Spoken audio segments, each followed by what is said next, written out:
Pessoal, na eletrônica analógica, além do diodo, nós temos outro componente muito importante, que são os transistores.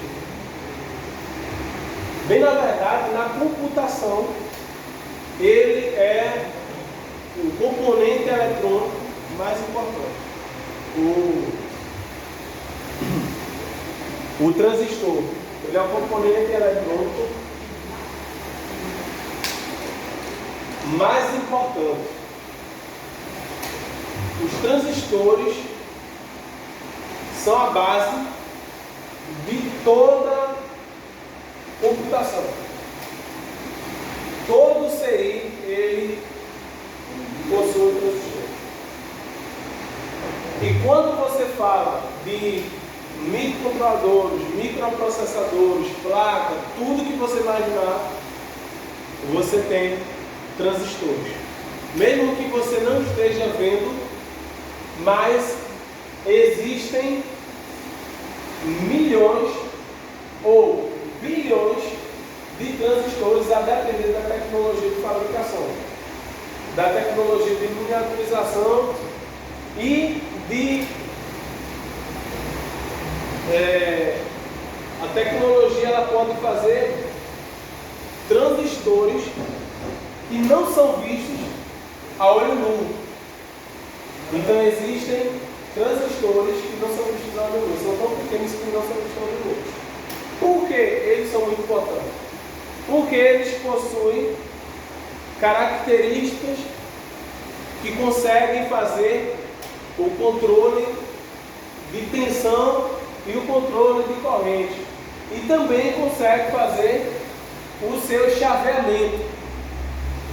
Então isso é a grande importância. Então, essa região de operação que eu coloquei aqui, na verdade, são as funções em que os transistores funcionam.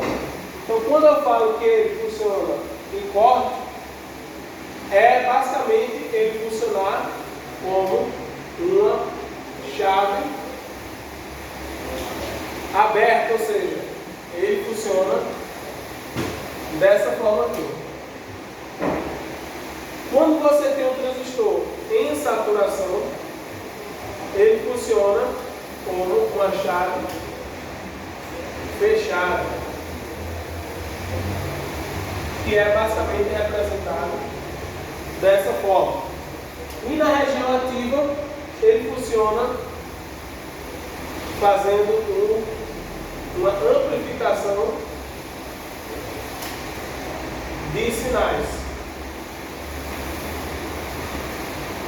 Ele amplifica os sinais. Literalmente, você pode ter um sinal dessa forma na sua base, e no coletor, que eu vou mostrar ali, na saída, ele pode mostrar o sinal maior. Por exemplo, você tem vários circuitos no mercado, nos equipamentos, que tem amplificadores. Eu falei isso no início da disciplina. Você pode ter, por exemplo, em circuitos que funcionam com balança. Como é que você coloca uma verdura bem leve numa balança e ela identifica o peso? Porque lá possui amplificadores no seu circuito eletrônico. Ou seja, faz com que o sinal ele seja visualizado de forma maior. Não é que ele vai aumentar a potência do sinal de entrada, é que ele vai espelhar o sinal de forma maior. Um exemplo disso é o espelho, não é? O espelho, por exemplo, de um carro, não é? Que normalmente é côncavo, ou dependendo de outras situações convexa, muito obrigado por lembrar.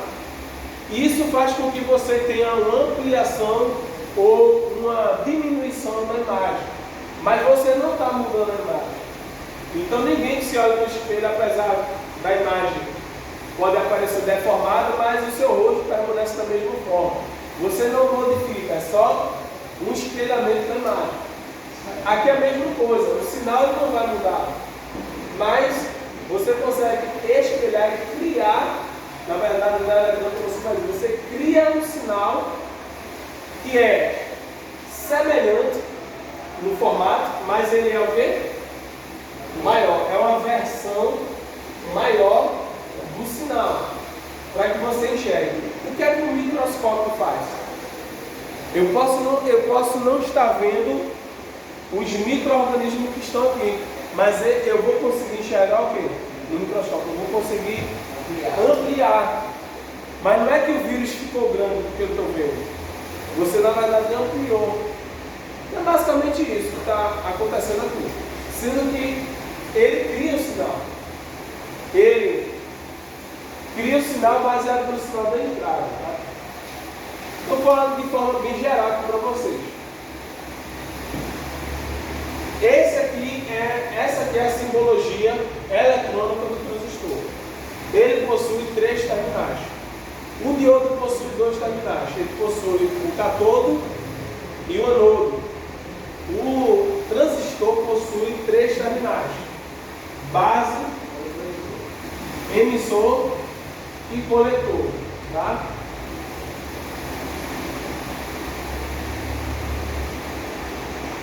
Emissor e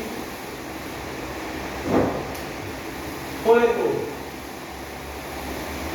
Qual é o princípio de funcionamento? É como se você tivesse um nó, não é a lei dos nós da corrente. Aqui, ó, você tem uma corrente de base. Aqui você tem uma corrente de emissor.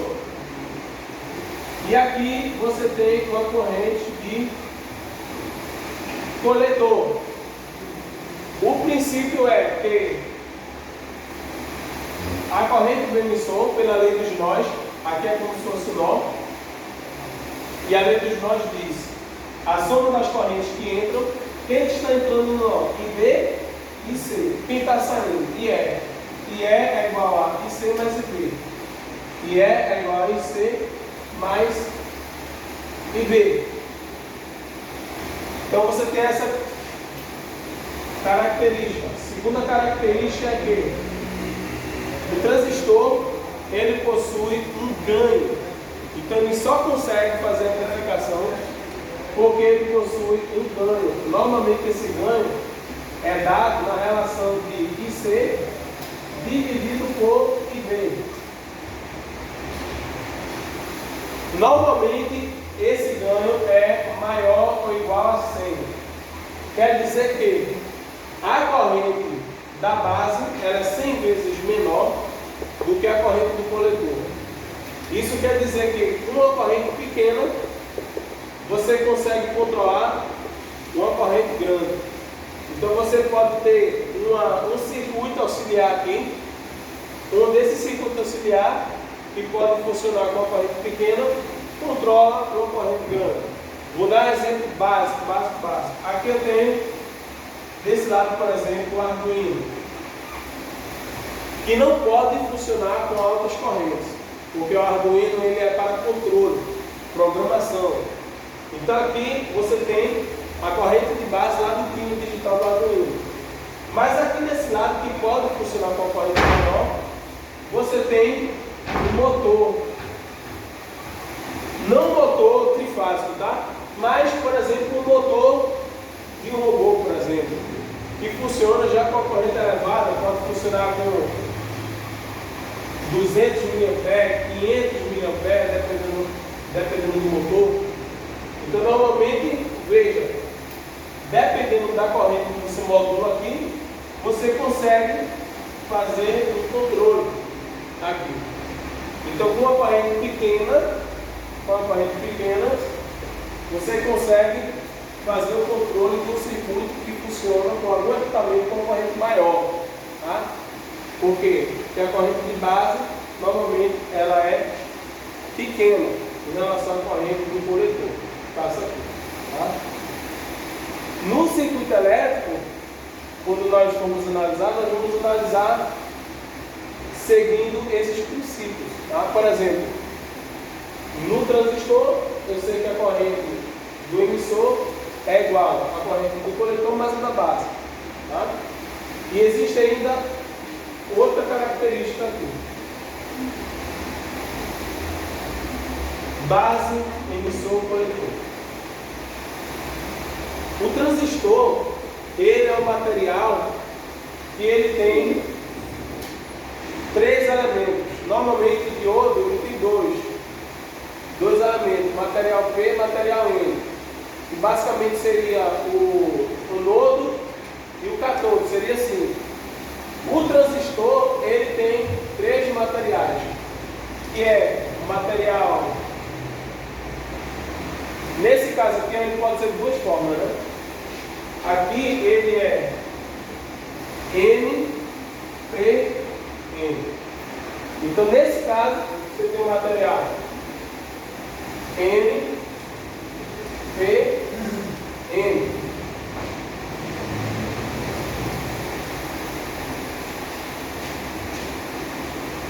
Entre esse material e esse é como se fosse um diodo. E o transistor também é a base de silício, né? Pode ser a base do germânio. Vamos supor que é a base de silício aqui. A tensão entre VBE, ou melhor, entre a base e o emissor, ela vai ser sempre igual a 0,7 volts. Pelo mesmo princípio que a gente já estudou. Nessa junção aqui, essa tensão VBE é sempre igual a 0,7 volts. Tá? Então, essa seria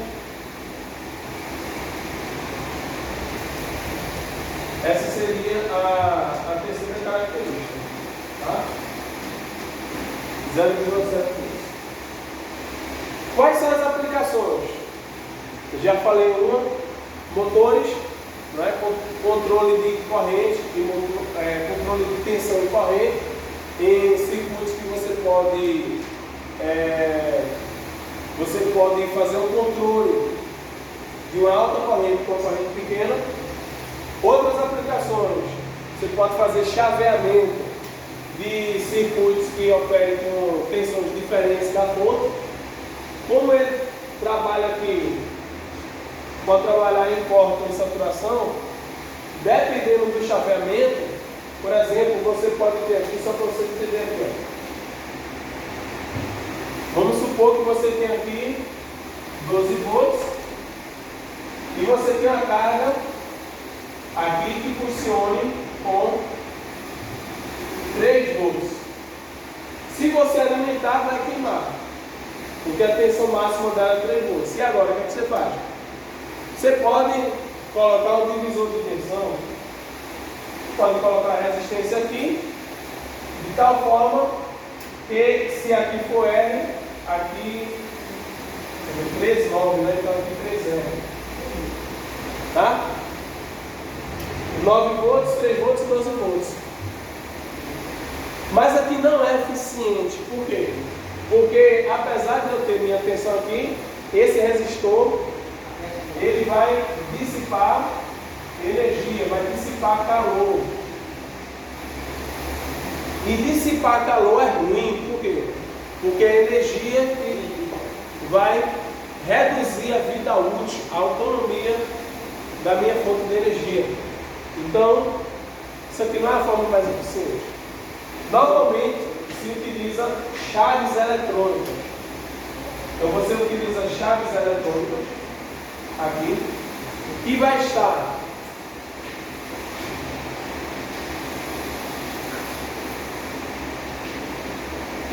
abrindo e fechando, e vai estar fazendo esse efeito aqui. Aqui não é 12 volts? Então, 12 volts. Quando ela está fechada, 12 volts. Quando ela está aberta, 0 volts. Quando ela está fechada, 12 volts. Quando ela está... E ela vai fazendo um sinal. De forma que você, dependendo dessa frequência com que você mantém a chave aberta e fechada, você vai ter a tensão média de quantos volts? 3 volts. Então você não está dissipando calor no efeito Joule e você está tendo os 3 volts da tensão média. Você abre e fecha, abre e fecha, abre e fecha, abre e fecha, e aí você tem os 3 volts, 12 volts e 0 volts, 12 volts e 0 volts, 12 volts e 0 volts. Então na tensão média, dependendo desse período aqui, vai depender dessa largura, você pode ter a tensão entre 0 e 12. Tá? Então, as chaves eletrônicas elas são porque você consegue fazer esse efeito. Quer ver um exemplo? PWM, lá no Arduino. PWM. Se você não ter a frequência lá, quando a gente coloca no código, não quer dizer que é essa frequência, mas só para vocês entenderem. Quando a gente coloca 0, o LED ele fica o quê? Apagado. Quando a gente coloca 255, o LED ele fica totalmente aceso. Quando você está fazendo isso, você está variando esse sinal aqui. Você está variando o PWM. O PWM é exatamente igual a esse aqui. Aí quando você altera no código, você está alterando esse tempo. E aí se você colocar 255, é como se fosse sempre na tensão máxima. Quando você coloca 0, é como se sempre fosse 0.